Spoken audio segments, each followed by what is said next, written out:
Vamos a dar inicio a nuestro análisis de este 18 de junio del año 2014.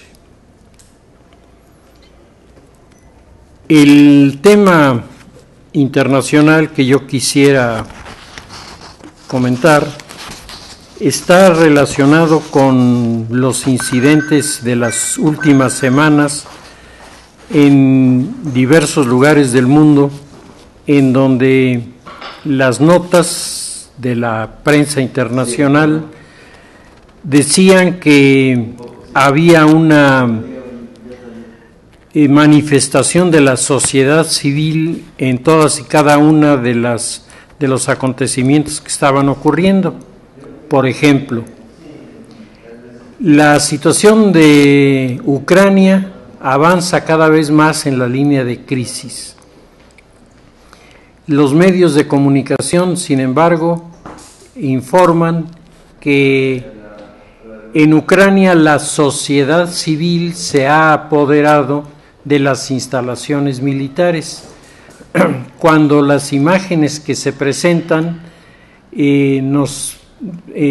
dan a conocer hombres que están vistiendo uniforme, que aunque no tienen distintivos militares de una nación,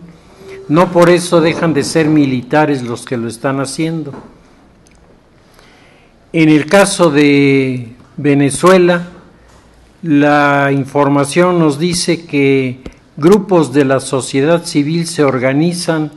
para disolver las manifestaciones de protesta contra Maduro y que son los núcleos de vecinos los que de manera espontánea van a defender a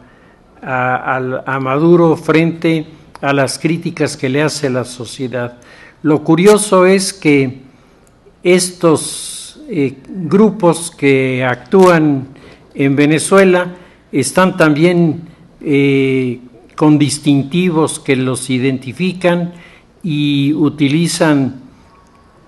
un tipo de garrote, etcétera, que les ha sido proporcionado para que todos tengan los mismos elementos para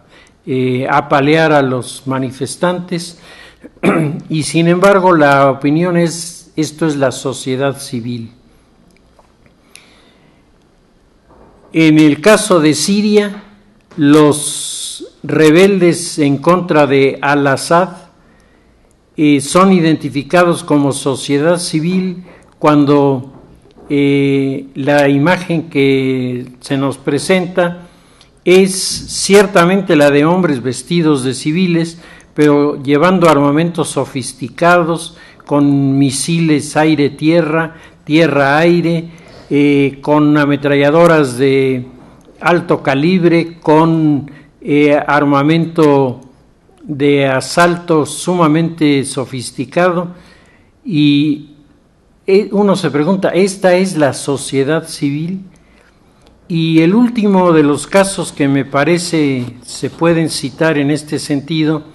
pues es el caso de Irak, en donde en este mismo momento se está planteando una guerra civil entre sunitas y chiitas, y los representantes de los dos bandos contendientes no usan uniforme, van vestidos de civiles, pero utilizan también armamentos muy sofisticados. Y la pregunta es: ¿quién está armando a la sociedad civil? Porque la sociedad civil pues es la que se manifiesta sin armamento, la que se manifiesta sin garrotes, sin cócteles Molotov, porque cuando estos fenómenos ocurren, evidentemente nos estamos enfrentando a otro fenómeno. ¿Qué está sucediendo en la Ciudad de México, en donde el grupo de los anarquistas está practicando de manera permanente un enfrentamiento con la sociedad? Sin ir más lejos, el 10 de junio ocurrió el último desmán de los anarquistas que se adueñaron de una parte de una de las arterias importantes de la capital, rompieron vidrios de los comercios, apedrearon unos bancos, apedrearon unos hoteles, y no fue detenido nadie, porque pues como los anarquistas tienen esa forma peculiar de expresar sus desacuerdos, pues entonces se les deja que hagan este tipo de expresiones. 2 días después se presentó un problema con una de las integrantes del grupo anarquista, que se introdujo en una ceremonia en la que estaba presentando un informe Mancera, y parada junto a Mancera sacó una pancarta que según ella acababa de escribir, en donde exigía que las manifestaciones de desacuerdo no fueran motivo de represión. Bueno, todo esto que está ocurriendo hay que vincularlo con lo que está pasando en Brasil en este momento, en donde grupos que, según los medios de comunicación, llegan a contar con 100 personas, 200 personas, cuando más, han mantenido su oposición a la celebración del Campeonato Mundial del Fútbol. Estos grupos, también manejados por anarquistas, se han dedicado a hostilizar a la presidenta brasileña Dilma Rousseff y le han organizado coros en donde le gritan insolencia y media, de hecho bajeza y media. Es increíble cómo el lenguaje en el orden político ha descendido a estos niveles, particularmente en el caso de Brasil, lo que, según los analistas del contenido de los mensajes, del contenido del discurso, se sostiene que mucho más que razones de orden económico, político, lo que hay es un resentimiento contra el personaje a quien se está insultando. De otra manera, los gritos, el reclamo iría sobre la falta de recursos para los colegios, por ejemplo, o la falta de atención en los hospitales, en fin, acusaciones específicas que le dieran realmente un soporte a la manifestación de protesta. Cuando esto se convierte en insultos personales, entonces ahí hay una animadversión contra el personaje, y aunque cabe la posibilidad de que se reúnan los que no simpatizan con una persona para gritarle, pues resulta más convincente la idea de que alguien los está reuniendo para lanzarlos a manejar este tipo de manifestaciones. Y el resultado en Brasil ha sido, digamos, relativamente poco efectivo, en buena parte porque los medios de comunicación no le han entrado al juego de estas manifestaciones. Según los análisis que se están haciendo sobre esta información, tienen más interés en difundir estas cosas los corresponsales extranjeros que han llegado a Brasil que la propia prensa brasileña en cubrir esta información. Bien, todo esto nos habla de una sociedad que está por diferentes razones, el caso de Ucrania, el caso de Irak, el caso de Siria,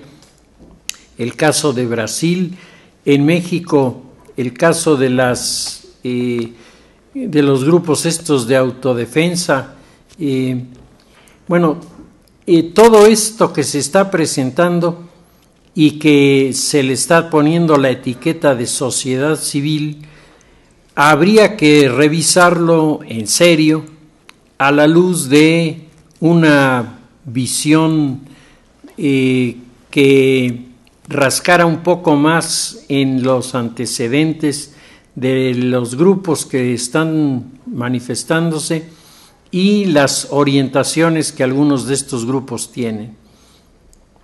Por lo pronto, uno de los analistas del medio nacional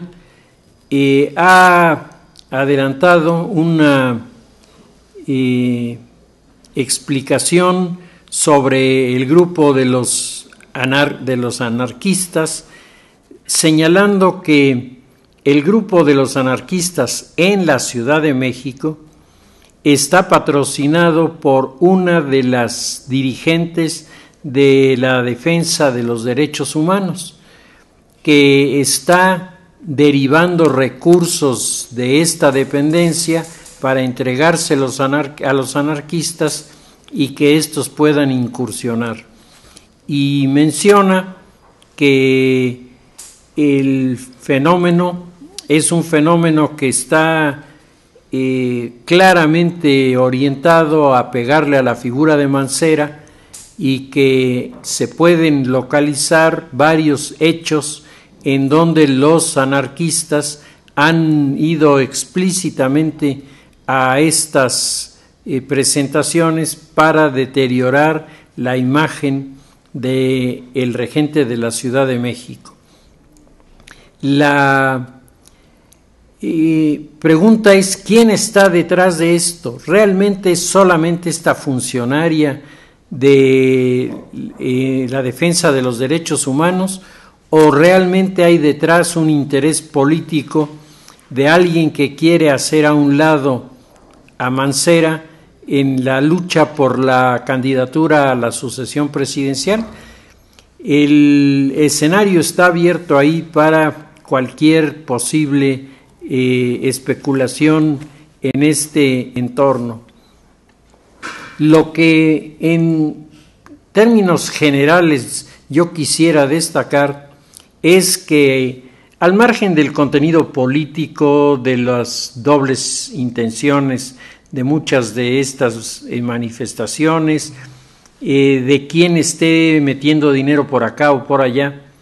a mí me parece que es importante destacar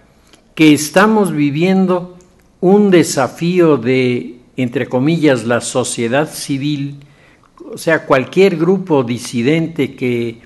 encuentra caminos para refaccionarse económicamente, para poseer en algunos casos un armamento especial, etcétera, frente a la autoridad, frente al poder, y estos desafíos están resultando en términos generales exitosos. El poder comienza a perder su capacidad de controlar a la sociedad. De hecho, comienza a producirse en el mundo lo que la doctora Saskia Sassen, que estuvo con nosotros hace unas semanas, nos presentaba cuando decía que se estaba perdiendo el control por parte del poder frente a poderes más pequeños, que este es el fenómeno que se está dando. Cuando los teóricos de la política en este momento están explicando que el poder ya no es lo que era, porque los cambios que se han producido en la posmodernidad han afectado los soportes sobre los que se anclaba el ejercicio del poder en el pasado, pues todo esto nos está llevando a percibir una sociedad en la que los gobiernos, los estados, parecen cada vez menos y menos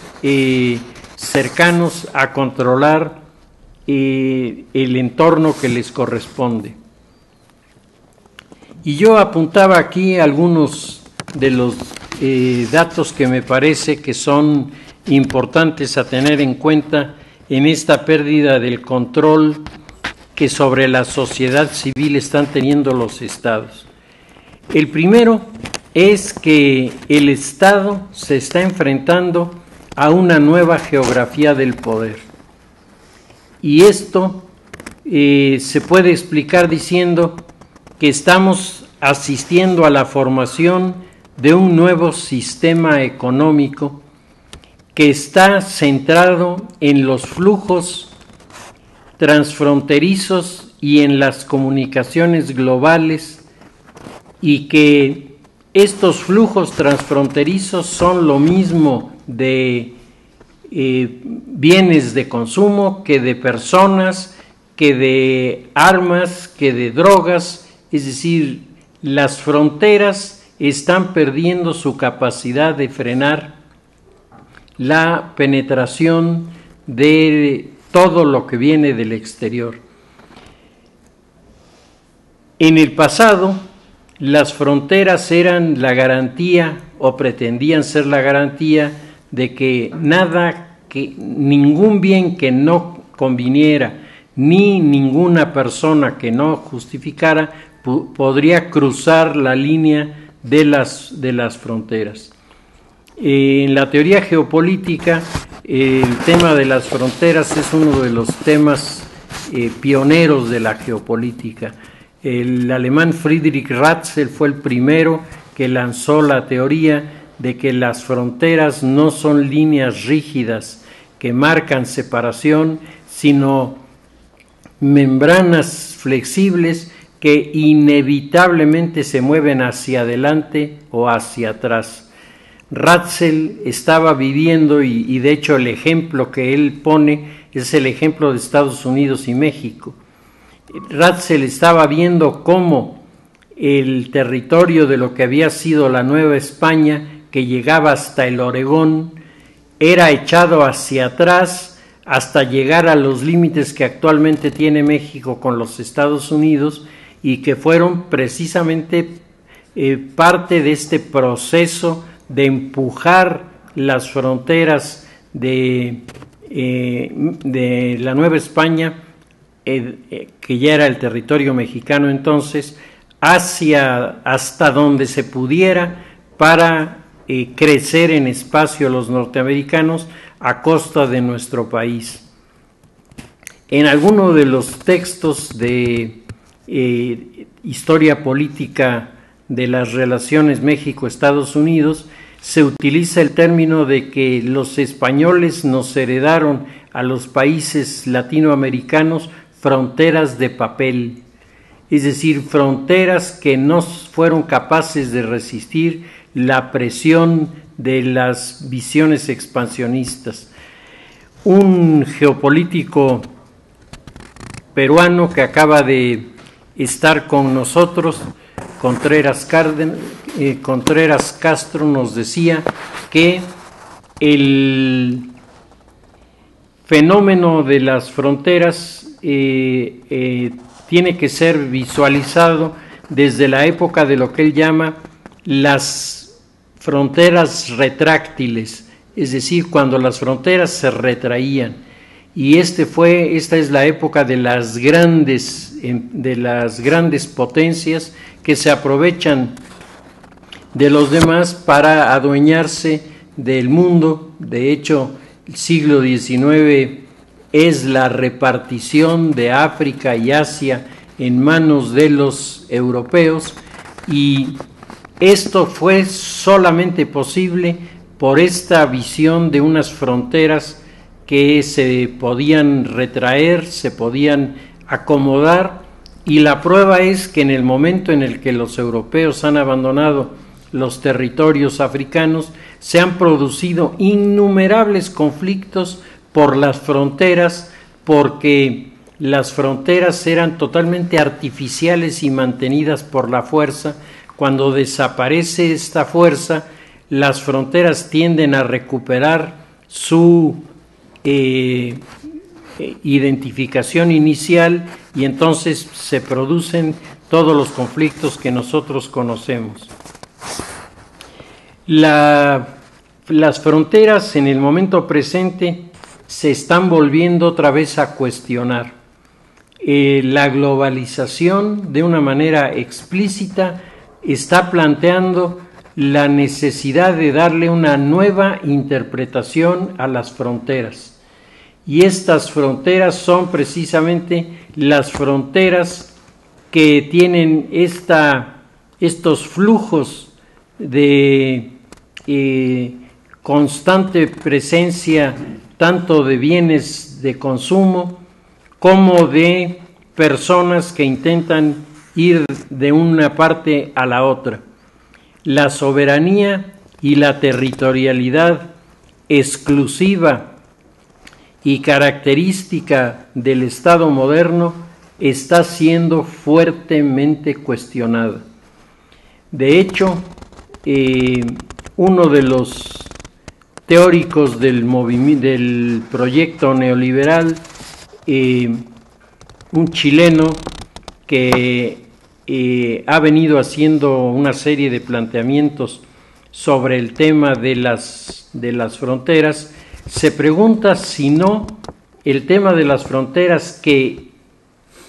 originalmente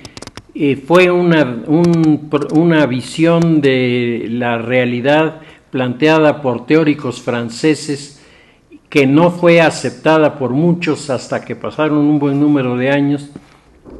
sino realmente habría que regresar a esta primera discusión, descalificando el sentido de la soberanía y considerando que en el mundo de la globalización las realidades se van a imponer y el esquema de la soberanía va a quedar totalmente relegado. Los flujos, producto de procesos globales, se materializan en los territorios nacionales, vulnerando las soberanías tradicionales.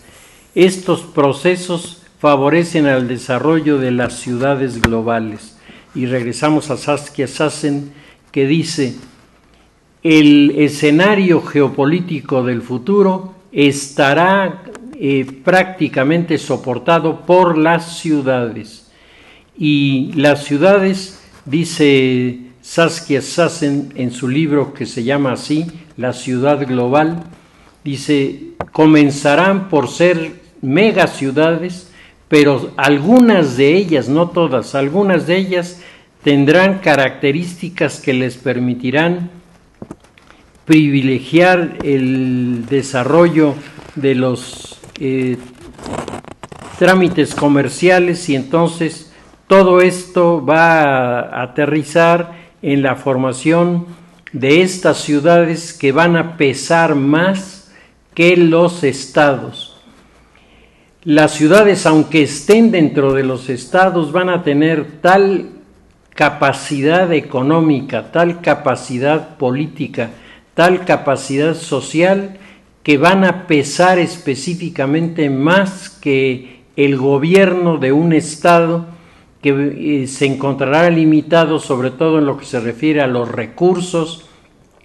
y en lo que se refiere a toda una serie de ajustes que tendrá que hacer para adecuarse a este problema. Y esto nos lleva al segundo punto que yo anotaba, que es que las ciudades globales, dice Saskia Sassen, van a generar lo que ella llama la ciudadanía económica. Es decir, va a comenzar a aparecer una ciudadanía que va a tener rasgos totalmente diferentes de los que tiene el ciudadano en el momento actual.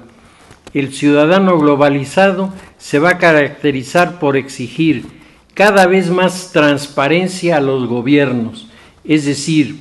la ciudadanía económica es una ciudadanía que tiene una gran capacidad de cuestionamiento al poder temporal. Y entonces le van a exigir que entregue cuentas de lo que está haciendo y de lo que ha gastado y de los resultados que se han obtenido. Esta ciudadanía estará cada vez más interesada en tener libertad para manifestarse por las calles, mostrando sus disidencias, sus exigencias,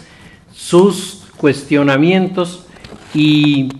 los órganos de represión del gobierno se verán cada vez más y más reducidos en lo que se refiere a su capacidad de control de estas situaciones. El ciudadano económico será el representante de la ciudad global, contando con los nuevos criterios y abandonando a su suerte a los viejos modelos que, sobre todo en el orden de la contratación de los trabajadores, irán perdiendo cada vez más y más vigencia. Todos estos temas que hoy están provocando tantísimas discusiones a nivel internacional y a nivel nacional sobre la desaparición de una serie de privilegios que el sector laboral tuvo durante muchos años, se van cada vez más y más consolidando. Y a decir de los especialistas, la señora Sassen es uno de ellos, ellos prevén que en un futuro no muy lejano, prácticamente a nivel mundial, el sistema de contratación temporal sea el que se ponga por encima de cualquier otro de los sistemas que nosotros conocemos hoy. El ciudadano económico está en el área de las ciudades globales, que es uno de los temas que amerita una investigación profunda en el momento presente. Cuando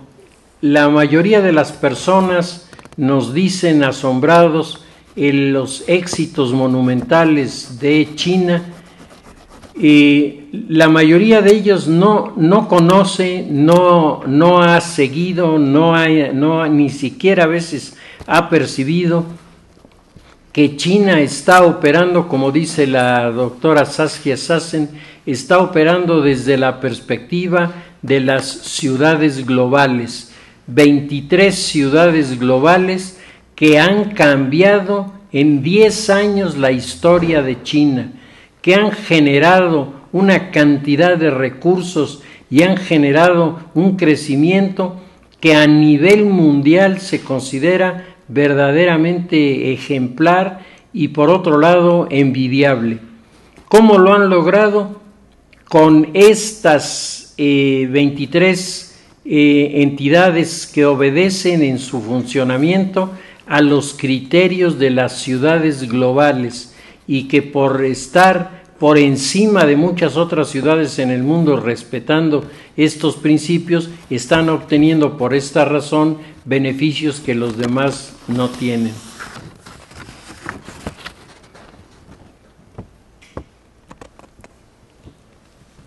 Estas investigaciones sobre las ciudades globales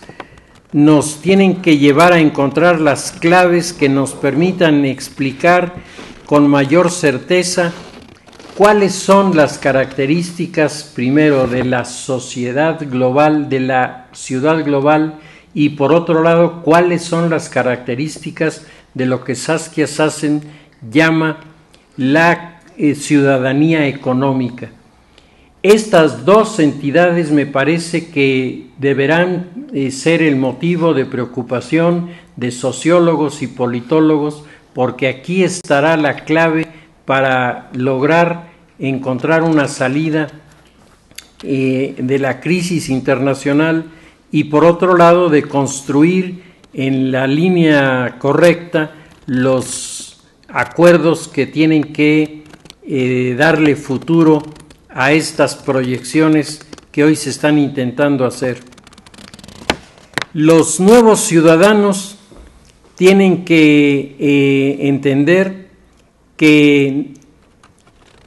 se tiene que entender, no son solamente las personas, es decir, uno de los factores que está cambiando a nivel mundial es la percepción del ciudadano económico, no como una persona, sino como una entidad que tiene que ser reconocida por su afinidad con el modelo de la globalización y que por lo tanto está referida mucho más que a las personas, a las empresas y a los mercados. Y cuando hablamos de las empresas y de los mercados, tenemos que recordar que allá a finales de la Edad Media la Liga Hanseática fue la primera que inició un proceso de crecimiento soportado sobre estos principios, sobre los principios de los mercados y de las empresas. Y el ejemplo de la Liga Hanseática me parece que resulta interesante porque, como todos sabemos, la Liga Hanseática no se forma de una alianza de estados, sino de una alianza de ciudades que comenzaban en Sheffield, en Inglaterra, y terminaban en Bremen, al interior del territorio europeo, y se prolongaban a la isla de Visby y después a Bergen en Noruega, generando una circulación de bienes y de personas que, en aquella época no existían los pasaportes, pero las aduanas que existían en aquella época fueron incapaces de contener, de regular, de dar de órdenes a los integrantes de la Liga Hanseática, y la Liga Hanseática se convirtió en uno de los modelos más exitosos en la historia de las cuencas comerciales. Hoy pareciera que el fenómeno se repite de alguna forma, guardando las distancias, porque las ciudades globales, como las explica Saskia Sassen, son bastante más complicadas de lo que fueron las ciudades de la Liga Hanseática, de las cuales Lübeck es tal vez la ciudad que de manera más clara representa las transformaciones que se fueron generando en esa época.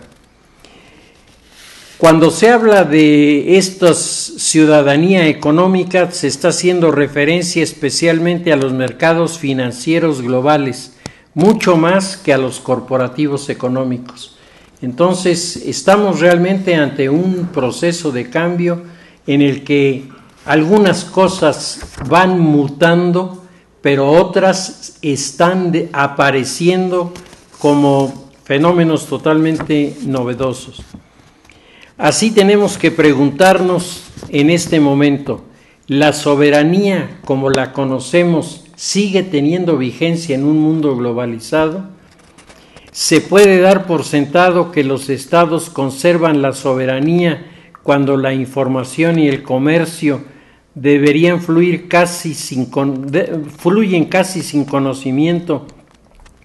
y fuera del control de los gobiernos y de los estados? Nosotros podemos apreciar que los congresos tienen hoy la necesidad de aprobar leyes comerciales que avalen regímenes fiscales especiales para facilitar el tránsito de bienes, tanto como de personas, que se incorporan a este modelo que funciona privilegiando el sector de los servicios, tanto en el marco del GATT como en el del Tratado de Libre Comercio. En el pasado, en un escenario así, cuando comenzó a intentar reconstruirse la economía después de la Segunda Guerra Mundial, cuando se hace el Tratado del Acuerdo de Roma, en donde comienzan a reorganizarse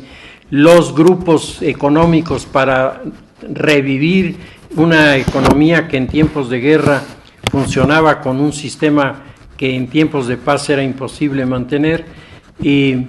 cuando los acuerdos de Bretton Woods, cuando todo esto comenzaba a plantearse, el temor generalizado era que las grandes potencias se unieran para crear un supergobierno mundial.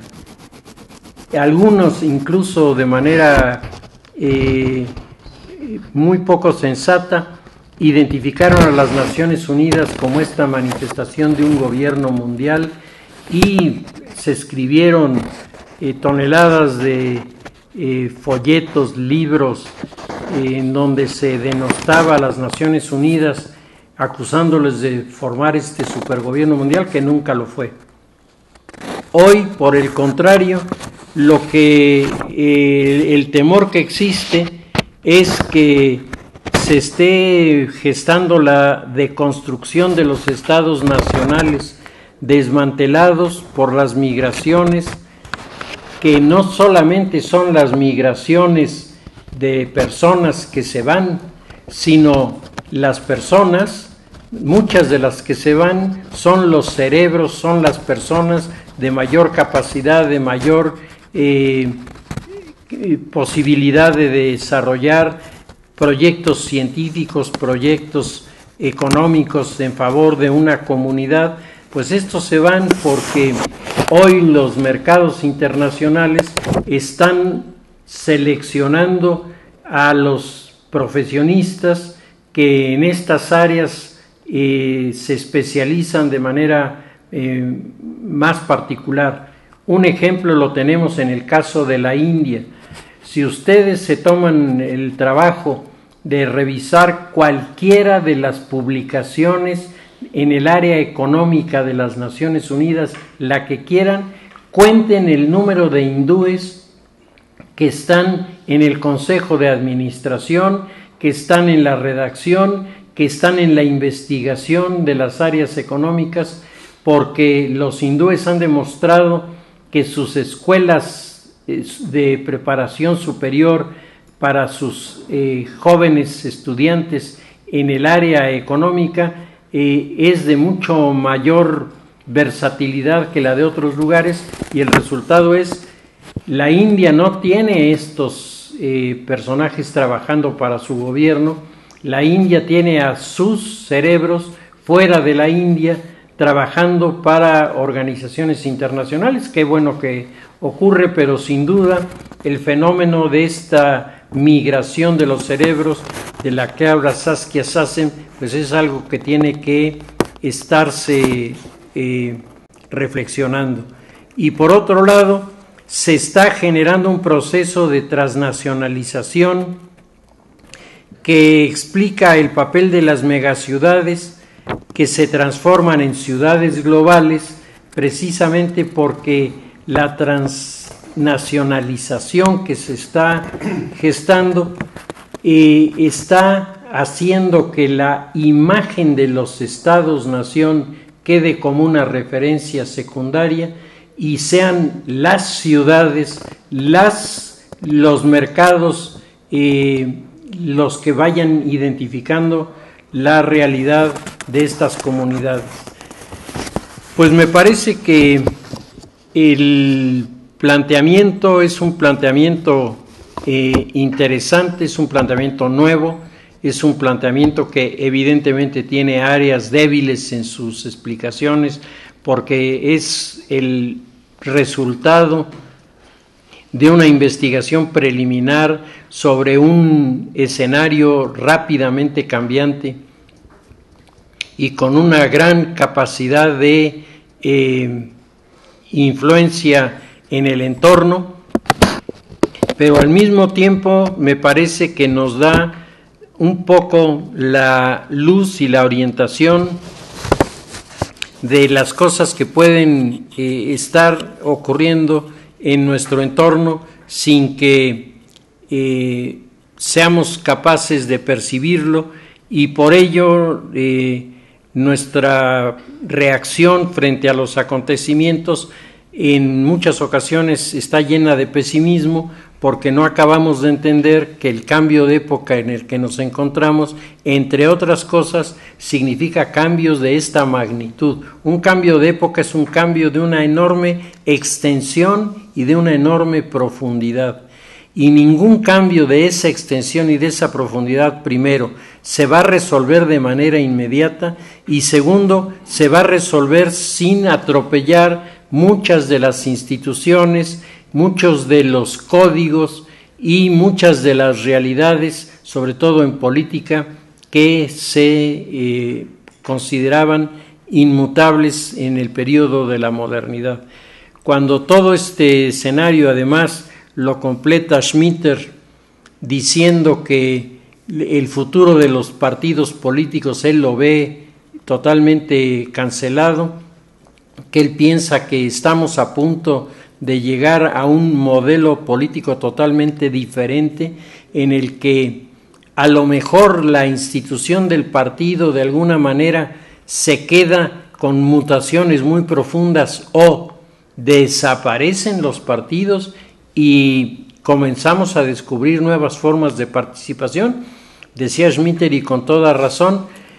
los partidos políticos surgieron a finales del siglo XVIII y principios del siglo XIX, y se había estado haciendo política en todos los siglos anteriores, lo que quiere decir que los partidos que hoy para nosotros resultan imprescindibles, pues no lo son en realidad, porque ya se demostró por más de 1000 años que se podía hacer política sin los partidos. Entonces, estos escenarios de cambio creo que son factores interesantes para revisar y para entender la trascendencia de los síntomas, que no debemos confundir con los cambios en sí, que son los que al final van a definirnos la realidad en la que nos vamos a encontrar. Por lo que se refiere a la política nacional, me parece que los temas de la reforma energética, el tema de la reforma energética sigue siendo un tema que causa polémica y que los partidos políticos no acaban de ponerse de acuerdo en lo que se refiere a los resultados finales de muchos de los acuerdos en los que en principio parecen coincidir. Revisando el texto que comentábamos la semana anterior de Cartas a un Príncipe, dice Emilio Romero, el autor, que uno de los puntos fundamentales para que el modelo español funcione será que los grupos políticos que se comprometan al proyecto que se está echando a andar no cambien su actitud, porque cuando en la política se comienza a armar una estrategia y se comienza a tratar de reconstruir un proyecto político, económico, social,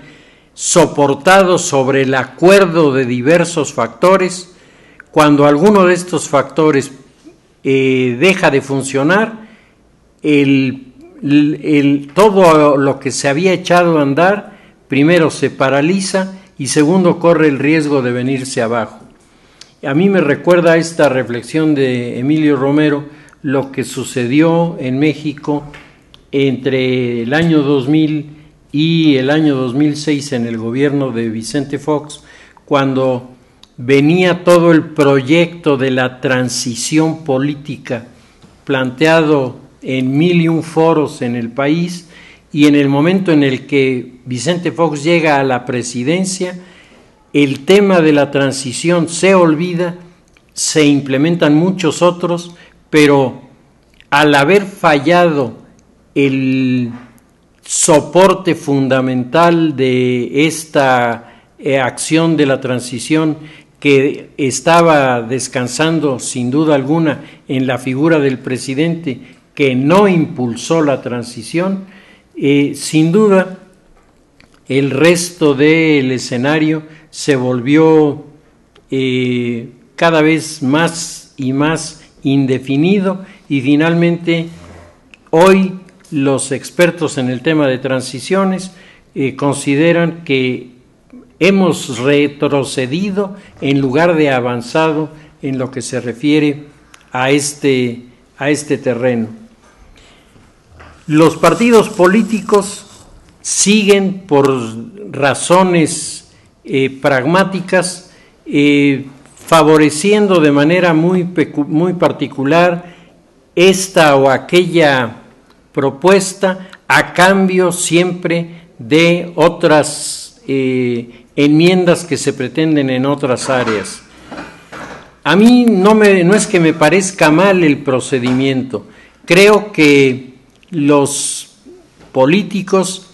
tienen el derecho de buscar los caminos para tratar de llegar a encontrar soluciones. Lo que me parece mal no es el procedimiento, sino es la intención. El que se utilicen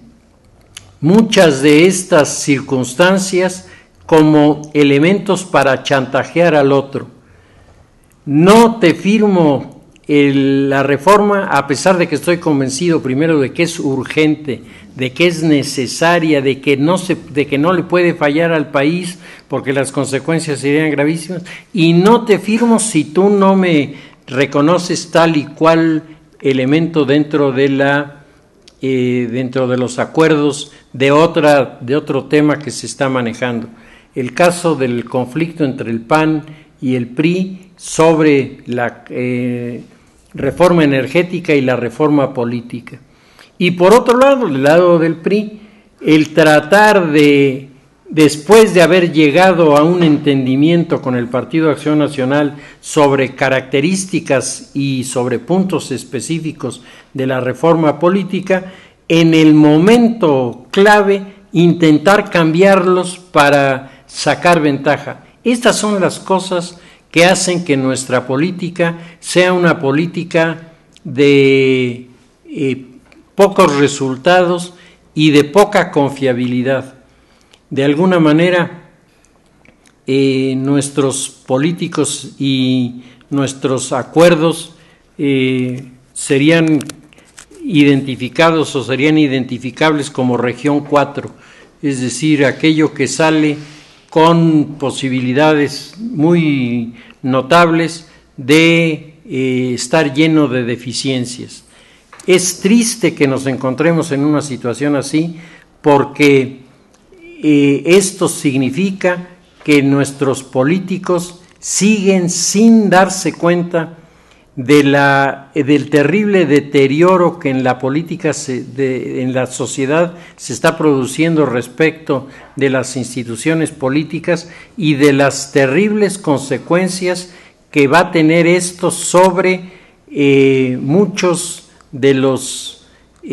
grupos que suponen que la sociedad va a seguir participando y va a seguir votando a favor de sus plataformas o de sus candidatos. El escenario democrático a nivel mundial, no solamente en nuestro país, es un escenario en el que la disciplina democrática ha perdido credibilidad. Hablábamos en la ocasión anterior de que nuestros países no tienen realmente un amor por la democracia porque nunca la han conocido realmente, porque esta democracia, como decía Schmitter, que dice por su nombre que es seguidora de los principios de la doctrina de la participación de la sociedad, demuestra en la práctica que esto es totalmente equivocado y que seguimos teniendo una serie de deficiencias que, por otro lado, ni la sociedad se organiza para resolverlas, ni los partidos son capaces de tomar conciencia de la responsabilidad que tienen en estos temas. Pues el punto